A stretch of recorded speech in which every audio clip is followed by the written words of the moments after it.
Muri yeZimbabwe kusangana kwatiri kuita zvakare ipo pano paZim News update apo patinodai kupa first hand update anonga ari kuitika munyika yedu yeZimbabwe. So panapa ndiri kuya ndakati batanidzei maupdate emhuri yeZimbabwe sezvo tiri kuziva kuti munyika ino yeZimbabwe hamuna kumira zvakanaka nenhaurwa yemareshafle especially kuCIO nekumilitary ndo kune mareshafle akati wandei apo patakaona pakarwa mareshafle ana Futon Mangwanya vachireplace takazoonawo Futon Mangwanya vari kutsvagwa nemapurisa kutoti pavanga vari current CIO boss pane munhu akaurayiwa anzi mukadzi here nevana here wati chichi so ndo mhosva dzavari kutarisana nadzo emhuri yeZimbabwe. So veruzhinji vari kuti vice president Constantino Chiwenga havangarambe wakanyarara bhodzi rese riti muchiwenga ana Sanyatwe aya iti muchiwenga tichaita futi kunhau ya Sanyatwe munyasa kuziva kuti Sanyatwe chichi kunyatsa kumboitika kuna Sanyatwe zvino zvinomirawo zvakanaka kuna Sanyatwe emhuri yeZimbabwe. Tiri kuona panapa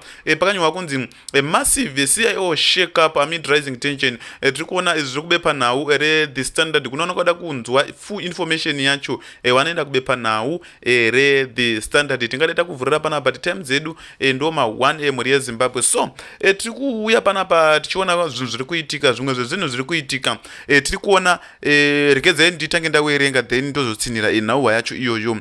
So tiri kuona panapa pakanyorwa kunzi a concept effort to prevent former Army Commander Anthelem Sanyatwe from securing a ZANU-PF Central Committee position in Nyanga district has been exposed, with reports indicating that senior party members are planning to install preacher and businessman Hubert Angel in the post instead. Tiri kuona panapa mhuri yeZimbabwe ndo mashoko ari kuitika kutoti vaSanyatwe vari kurohwa nemagokora kuti vange vachiita member central committee kuinyanga district apo patakaona kuchipinge district vakarohwa futi nemagokora because tiri kuona kuti kuchipinge district waiva vari member central committee amai Dorothy Mabika vava chairman weManicaland mhuri yeZimbabwe vava chair lady. So tiri kuona pana paSanyatwe ndaifanira kuva replacer kuchipinge district takaona akarohwa nemagokora mamwe nasikaiti nana Opa Muchinguri. Chiri kuitika ndechekutoti ndewe kuManicaland vanhu tiri kutaura ava ndiwe kuManicaland, ana Sanyatwe ndiwe kuManicaland, ana Opa Muchinguri wacho ndiwe kuManicaland, Hubert Angel handizvi kuti ndiwe kupi handi mazvona. So tiri kuona panyaya yacho yakanetsa mhuri yeZimbabwe because Tungwarara ndiye anga ari kunzi ndiye anofanira kupinda, Sanyatwe ndiye angada kupinda. Apo patakaona ana Munyaradzi Machacha akambozama nepaunogona napo kurivhesa madhiri akamborivheswa akaita sei pakapiwa pressure imwe nesikatomboite kuti Tungwarara angatombokoaptwa asinotombovhote wakanotomboita sei kunzonde atokoaptwa watoungana kubhaitore kumwere kuchipingo uko atodini because tiri kuona kuti kana uri mupolitician hazvina guarantee unogona kubviswa pabasa ipapo kana kungodii, but kana uri mucentral committee Central Committee ndo bato reZANU-PF ndosaka muri kuona ana kudata gwerei wakaita maambition ekuti wanga wachipinda muCentral Committee kuita nharo chaiche dzekutoita zvekutoti wakazotobatsirwa nana Masimirembo ano ari chairman weMarare province uya. So tiri kuona panapa Sanyatwe arwa nemagokora kuchipinge then kwaita vacancy futi kuinyanga iManicaland yese tiri kutaura iyi tiri kuona akurohwa futi nemagokora pari kunzi panofanira kutopinzwa Hubert Angel. Chinova chiri cho chiratidzo chinoratidza kuti zvinhu hazvina kutombomira zvakanaka muri kubhoila because itimu Chiwenga ndofunga muri kuona na Futon Mangwanya vari pascreen apa ava itimu Chiwenga yese imhuri yeZimbabwe, itimu Chiwenga na Futon Mangwanya vari pascreen apa. Tiri kuona kuti regedzai timbozame kuvhura tione kuti nhau yacho inopera sei, kuti network yedu inotitenderere kana kuti haisi kutitendera panapa because network tiri kushandisa muzuva ranhasi yakadhakwa because ingadai ifanira kunge yatovhura kudhara tisikazive kuti nhau dzacho dzinenge dzakamira sei. yabva yaramba kuvhura, regedzai tidzokere zvedu tione kuti zvakamira sei. But wada kunyatsa kuona nhau iyi izere yeMassive CIO shake up amid rising munoenda kubepa nhau reThe Standard inonga iri kumanyatsa kuzikanwa kuti because tiri kuona kuti vanhu vese vakabviswa, vanhu vese vakabviswa vangori maCIO boss in 2 minutes vanhu vese vanga vabviswa imhuri yeZimbabwe. Apa tiri kuona vaNelson Chamisa, the president Nelson Chamisa vari kuLondon tisikazive kuti vanodzoka nguwai. Ava vanodzoka rini? Ava ndi Professor Love Momaduku vari kutaura ivo kutoti Dr. Professor Love Momaduku as a professor of constitutional law you are always losing I do not know why since the time of Robert Mugabe you have never won a single legal debate in constitutional court. Why? Tiri kuona panapa muri yezimbabwe ndo zviri kuitika. ZANU-PF chiororo, ZANU-PF ma1 checheo haitambi ZANU-PF. Tiri kuona ine zuro apa kwakuine marali mawiri, ANC ndauti netriple C ne-EFF. Handi muri kuona naJulius Malema nyangwe sitori nguva yemaelection vanenge vachitodini, vanenge vachito wanga katozadza ground tondawo hamena chizita chacho kuSouth Africa uko. So tiri kuona ndibaba Harare naTami Moyo, handi Tami Moyo handinyatsi kuziva mazita awo. Tiri kuona iyi ndo marali acha ANC iyi nezuro. Wese wanga uri muprovince 1 hamuri yeZimbabwe kabakaipa. Wese wanga uri muprovince 1, Malema ari muprovince wo iyoyoyo, EFF iri muprovince wo iyoyoyo. Tiri kuona ndo mamiriro zvakaita. So tiri kuona wakaunza helicopter mudenga ku ANC kunonzi kwaMalema, kunonzi kuchiko kurari kwaMalema muri yeZimbabwe. So tiri kuona panapa ndo mamwe mashoko ezvinhu ezviri kuitika muno munyika yeZimbabwe. Tichipinda mudzimwe nhau, tiri kuona kuti wagari wekwaGutu vari kunzi vakaramba matsotso stove here chimwe, vakaramba matsotso stove EU Spain ndandati Uganda, because Uganda iri kunzi yakatengwa ndege. Vakaramba matsotso stove angatumirwa naamai Auxilia Mnangagwa tisikazive kuti nhau yacho yavakavarambira checheu vakamonyatsombora marambireiko matsotso stove iyaya. So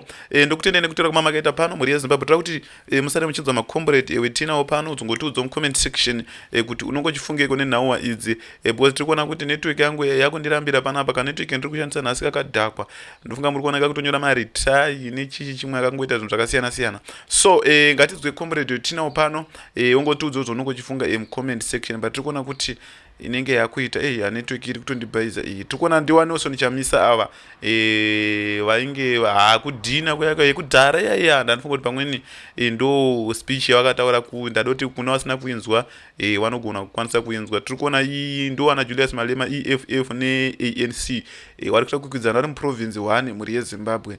Tiri kuona ndijuju hani muri kuona muri yeZimbabwe kana uri opposition inofanira kutoita effort chaiche, kufanira kutoisa effort chaiche kuti zvinhu zvinenge zvichifaya, because vakasadaisa effort ka vakada kuti god mukana zvoenda naJulius Malema izvo imomo mutori neANC yacho muprovince macho imomo, iwo achitoitawo zvavo same day muri yeZimbabwe, same day. Tiri kuona zvigananda izvi ana kudata gwirei naunona wakasiyana siyana zvigananda zvese izvi.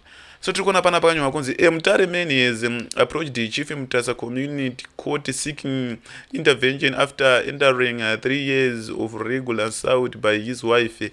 Tiri kuona panapa angari kwamambo Mutasa ari kunzi. Tiri kuona panapa ndo zvimwe zvezvinhu zviri kuitika zvemademonstration izvi. Network alright muri yeZimbabwe. Tiri kuona sungano yevanhu endorses 31 of July free demonstration. Tiri kuona panapa ndo sungano yevanhu. Tiri kuona maopposition members ese akapera kubatana ava muri yeZimbabwe. Ava ana Tendai Biti varipo, ana Gwisai, ana Johnson Timber, ana Chichi, ana Love Madhuku. Ndofunga tinoona vachitaura paipapo vachitaura zvinhu zvakasiyana siyana. So ndo mapira zvaka. If that fails, then we go into the cases that deal with the content. And then if that fails, we go to cases that deal with the referendum. We will not miss. It's not possible for us to miss. We will certainly succeed in that regard. And as our convener has correctly said, we have prayers. We believe that the judges will do the right thing. They are an arm of state which is separate from the other two arms that have wronged us. So we rush to the other arm, which is independent, by the way, and it is guided by the Constitution. I think that's what I can say. Okay. So we have heard you saying that people must stay home. But there are some elements, some people in Zimbabwe who might feel like they want to participate in demonstrations.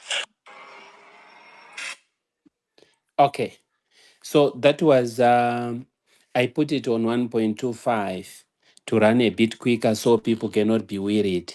But that was Professor Maduku giving a comment at the conference organized by Tendai Biti and the other partners. And he was giving a comment to say, we have one front, and the first front is to condemn the procedure in which the amendments were carried out. And we expect it then to be thrown away on those bases, but that's not the only basis.